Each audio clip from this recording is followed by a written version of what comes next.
In our today's lecture, we are going to start the module number 2 of Constitutional Law 2nd. Okay.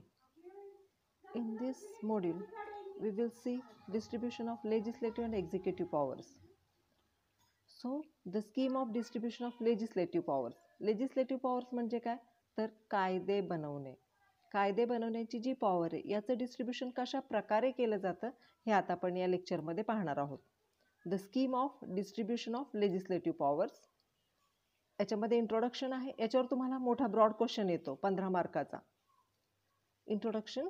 The Indian constitution based on the principle of federalism. आत्ताच्या चॅप्टरमध्ये मागच्या चॅप्टरमध्ये आपण just पाहिलेलं आहे की आपलं जे कॉन्स्टिट्यूशन आहे ते कशावर बेस्ड आहे, कशावर आधारित आहे? Based on the principle of federalism. What is the federalism? Federalism means some powers, distribution of powers. Some powers are vested in center and some powers are vested in the state also. Okay, has a scheme of twofold distribution of legislative powers. आणि त्याच्यामुळे काय federalism असल्यामुळं आपल्याकडे काय scheme आहे? टूफोल्ड distribution. Underline करा याला. Of legislative powers. आपली जी कायदे बनवण्याची पॉवर आहे ती पण आपण काय केलेली आहे? दोन याच्यामध्ये डिस्ट्रीब्यूट केलेली आहे. with respect to territory and with respect to subject matter. Okay, दोन आहेत आपल्याकडे. टू फोल्ड आपली डिस्ट्रीब्युशन आहे. पहिला आहे टेरिटरी. टेरिटरी म्हणजे काय? भूभाग. अंडरलाईन करा. And respect of subject matter. Subject matter म्हणजे कुठले कुठले विषय आहेत ज्याच्यावर कायदे बनवले जातील. पहा, we are living in India. India's constitution is based on the principle of federalism and has a scheme of twofold distribution of legislative powers. Legislative powers चं डिस्ट्रीब्युशन कसं आहे? दोन फोल्डमध्ये आहे, दोन विभागात आहे. पहिला आहे टेरिटरी आणि दुसरा आहे सब्जेक्ट मॅटर. ओके, याच्यावर तुम्ही छोटा चार्ट पण बनवू शकता. The basic principle of federation is that the legislative, executive and financial authority is divided between the center and the state, not by any law passed by the center but by the constitution itself. एखादा नवीन कायदा बनवून आपण powers distribute केलेले नाहीत. काही powers सेंटरकडे, काही powers स्टेटकडे. तर आपलं कुठून आलेलं आहे? आपलं उगमस्थान काय आहे या सगळ्याचं? तर याचं उगमस्थान आहे कॉन्स्टिट्यूशन म्हणजेच भारताचं संविधान. भारताच्या संविधानामध्येच प्रोव्हिजन्स दिलेले आहेत की ही पॉवर कशी डिस्ट्रीब्यूट केली जावी. Some powers are given to the centre and some powers given to the state. Okay, कळालं इथपर्यंत? देन लेजिस्लेटिव्ह रिलेशन्स कसे आहेत पहा. The constitution of India makes twofold distribution of legislative powers with respect to territory and with respect to the subject matter. Article 245 to 255 245 ते 255 defines the legislative competence of the parliament to make law applicable to all the territories constituting to all territories within the state. Okay, पहा आता article 245 ते 255 काय सांगितलेलं आहे याच्यामध्ये? तर legislative competence of the parliament. पात्रता, पार्लमेंट काय करू शकते हे सांगितलेलं आहे. कशा संदर्भात सांगितलेलं आहे? To make the law. कायदे बनवण्याच्या संदर्भात सांगितलेलं आहे. Applicable to all the territories. Applicable कुठे आहे? ऑल द टेरिटोरीजसाठी आहे. Constituting to all territories within the state. आणि प्रत्येक स्टेटमध्ये जे छोटे छोटे टेरिटरीज आहेत, प्रत्येक स्टेटमधला जो छोटा छोटा भूभाग आहे, अगदी माळरान असू दे, खेडेगाव असू दे, या सगळ्या टेरिटरीजसाठीचे कायदे बनवण्याचा अधिकार पार्लमेंटला दिलेला आहे. कुठल्या आर्टिकल खाली? 245 ते 255. Okay, list 1 of the 7th schedule enumerate all the subjects over which parliament has exclusive right to make laws. Okay, list 1 ही कशाची आहे? युनियन लिस्ट आहे.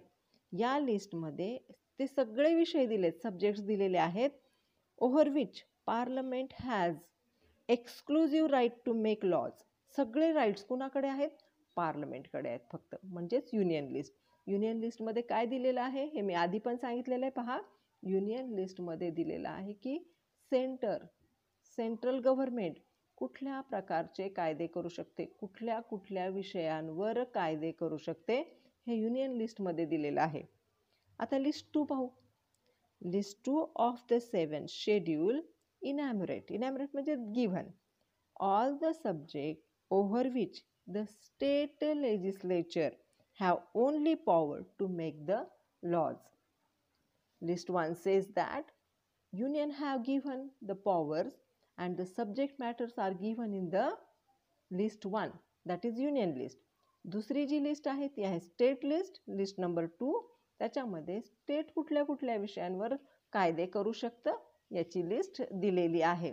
ओके, आता तुम्हाला कळलं युनियन लिस्ट आणि list 1 is union list and second one is state list. Okay, now it means that any law made by parliament on the subject mentioned in list 2 will be ultra virus. या वाक्याला star करून ठेवा. It means that वर सांगितल्याचा अर्थ काय होतो? Any law made by the parliament on the subject mentioned in list 2, 2 second नंबरच्या लिस्टमध्ये दिलेल्या कुठल्याही विषयावर जर पार्लमेंट कायदा करत असेल तर तो कसा आहे? अल्ट्रा व्हायरस आहे, म्हणजे कॉन्स्टिट्यूशनच्या विरोधात आहे. Similarly, if the state legislature makes any law on the subject specified in list 1, तसंच व्हाईस वर्सा, जर समजा स्टेटनी युनियन लिस्टमध्ये दिलेल्या कुठल्याही सब्जेक्टवर कायदा बनवण्याचा प्रयत्न केला तर it is also ultra virus. Okay, ultra virus म्हणजे काय? Opposite to constitutional provisions. So here the same will be ultra virus to the constitution. There is another third list which specifies the subject on which parliament and state legislature can make laws. आपण पाहिलेलं आहे. The list is called as a concurrent list. Concurrent list म्हणजे काय? जिथं स्टेटही कायदे करू शकतं, जिथं युनियनही कायदे करू शकतं, सेंटरही कायदे करू शकतं. In the case of matters specified in the concurrent list, Parliament can make law without the consent of state legislature, and even if there be any law made by the state legislature on the subject, the law already made by the parliament only prevails as far as the state is concerned. Okay, in the case of matters of specified in concurrent list, आता concurrent list मध्ये जे विषय दिले तिथे दोघांनाही कायदे बनवण्याचा अधिकार आहे. ओके, पण जर समजा एक कायदा पार्लमेंटनी बनवला आणि सेम तसाच कायदा स्टेटनी पण बनवला तर कुणाचा कायदा मानायचा मग? तर इथे सेंटरला किंमत जास्त दिलेली आहे, त्यामुळे पार्लमेंटचा कायदा जो आहे तो ठेवला जाईल आणि स्टेटचा कायदा काय केला जाईल? रिपील केला जाईल, काढला जाईल. Okay, the law already made by the parliament only prevails as far as the state is concern. State legislature can not make a law on the subject covered by the concurrent list without obtaining prior permission from the president of India. पहा, हा paragraph खूप महत्त्वाचा आहे.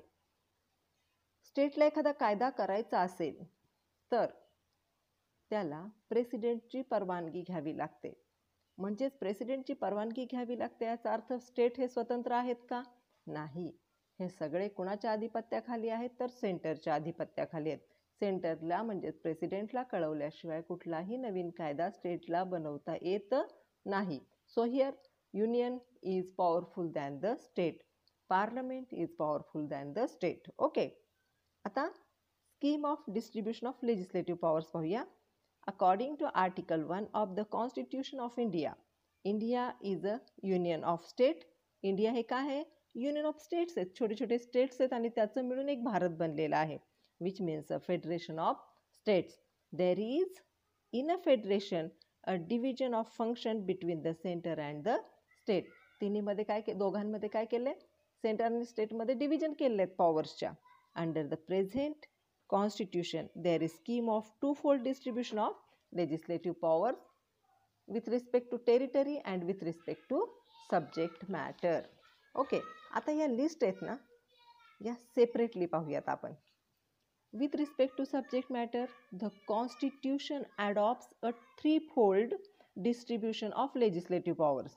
आता आपण काय पाहिलं होतं, विथ रिस्पेक्ट टू कायदे बनवण्यासाठी 2 फोल्डमध्ये केलं होतं, टेरिटोरी आणि सब्जेक्ट मॅटरवर.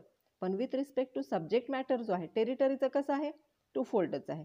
सब्जेक्ट मॅटरचं कसं केलं आहे पहा, 3 फोल्डमध्ये केलं आहे. Okay, with respect to 3 fold distribution of legislative powers by placing them in above 3 list. त्यांना 3 लिस्टमध्ये प्लेस केलेलं आहे. That is union list, state list and concurrent list.